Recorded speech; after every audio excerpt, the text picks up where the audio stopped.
Bismillahirrahmanirrahim. Assalamualaikum warahmatullahi wabarakatuh. Alhamdulillahirabbil alamin wal aqibatu lil muttaqin wassalatu wassalamu ala nabiyil mursalin wa ala alihi wa ashabi ajmain. Jalan hidup terkadang tidak terduga untuk manusia. Ujian dan musibah datang silih berganti. Namun bagi orang-orang beriman, menerima apapun ketetapan Allah dengan ridho dan dengan tangan terbuka sudah sepantasnya menjadi pilihan. Karena Allah Subhanahu wa taala memberikan ujian dengan sesuatu kecuali demi kebaikan kita, dan Allah akan menaikkan derajat hambanya yang ridho akan ketetapannya. Para pemirsa Al-Imarah TV yang berbahagia, yang dirahmati oleh Allah Subhanahu wa taala, diceritakan Imran bin Husain Al-Khuzai dari Bani Khuza'ah. Imran bin Husain atau biasa dipanggil dengan Abu Nuzaid masuk Islam ketika perang Khaybar bertepatan 7 Hijriah. Beliau adalah ulama termasuk dari kalangan sahabat. Setelah masuk Islam, beliau sering menghadiri majelis ilmu untuk mempelajari ilmu Islam dari Rasulullah SAW. Lantaran kebiasaan baik beliau, di kemudian hari beliau menjadikan beliau salah satu sahabat yang banyak meriwayatkan hadis. Kitab Rijal Qaula Ar-Rasul karangan Khalid Muhammad Khalid, kekokohan iman seorang Imran bin Husain, diceritakan dalam kitab tersebut bahwa beliau Imran bin Husain radhiyallahu anhu diberikan cobaan dari Allah Subhanahu wa taala dengan penyakit yang begitu lama, yaitu penyakit 30 tahun, penyakit tidak bisa bergerak yang menjadikan beliau terbaring tidak bergerak sama sekali, sampai membuat saudara beliau menangis. Melihat saudaranya menangis, beliau pun akhirnya berkata kepada saudaranya tersebut, yang paling aku cintai adalah apa yang paling dicintai oleh Allah Subhanahu wa taala. Sahabat Imran bin Husain radhiyallahu anhu ini meriwayatkan hadis sebanyak 130 hadis.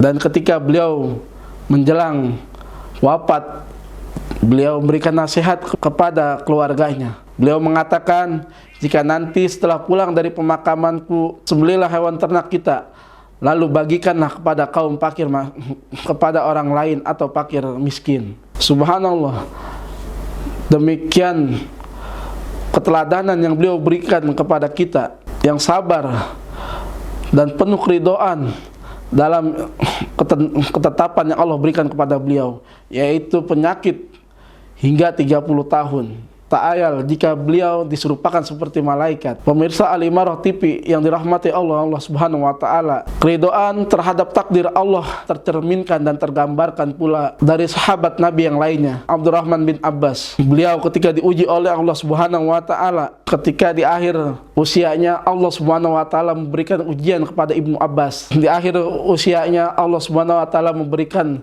cobaan kepada Ibnu Abbas radhiyallahu anhu berupa kebutaan kepada kedua matanya, tapi beliau menerima semua itu dengan keridhaannya, dan beliau pun akhirnya membuat syair yang sebagaimana syair tersebut adalah, ya Allah, kalaupun kau ambil kedua cahaya mataku, sesungguhnya hatiku dan lisanku penuh cahaya, hatiku cerdas dan pikiranku tak ada prasangka, dan bibirku bagaikan pedang yang tajam dengan balutan zikir. Itulah syair yang Ibnu Abbas untaikan terhadap kondisi yang Allah berikan kepada beliau.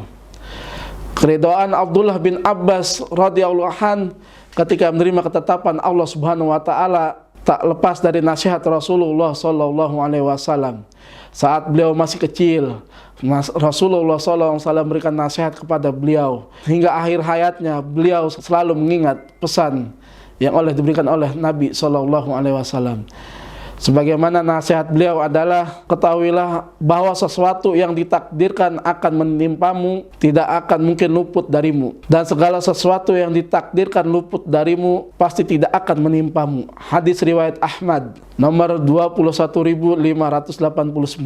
Pesan Rasulullah SAW ini sendiri bukanlah pemanis di bibir saja, sebab semua yang diucapkan oleh Nabi SAW tercerminkan dari sikap dan akhlak beliau, keadaan sehat beliau. Bahkan tak terkecuali beliau pun, Nabi SAW tidak luput dari kesedihan yang menimpanya.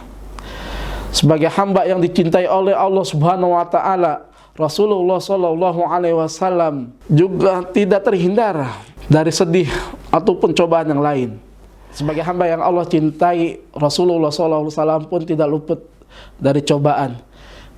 Ketika beliau lahir pun, beliau sudah lahir dalam keadaan yatim. Ketika umur 6 tahun, beliau kehilangan ibunda tercintanya, yang mengharuskan beliau tinggal dengan kakeknya. Dan ketika kakeknya sudah meninggal, beliau akhirnya tinggal dengan pamannya. Ketika sudah menikah dengan Khadijah radhiyallahu anha, beliau diberikan 6 anak oleh Allah Subhanahu wa Ta'ala. Tapi tidak lama Allah pun mengambil satu persatu anak beliau, terutama hanya tinggal satu, yaitu Fatimah radhiyallahu anha. Tapi Fatimah pun tidak lama beliau pun meninggalkan Nabi SAW.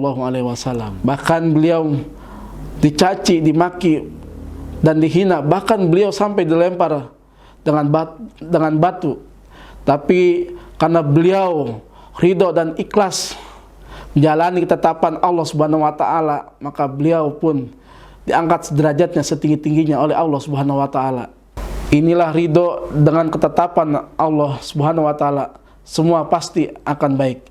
Karena apabila kita ridho akan ketetapan dari Allah Subhanahu wa Ta'ala, Allah Subhanahu wa Ta'ala pasti akan menggantinya menjadi lebih baik lagi.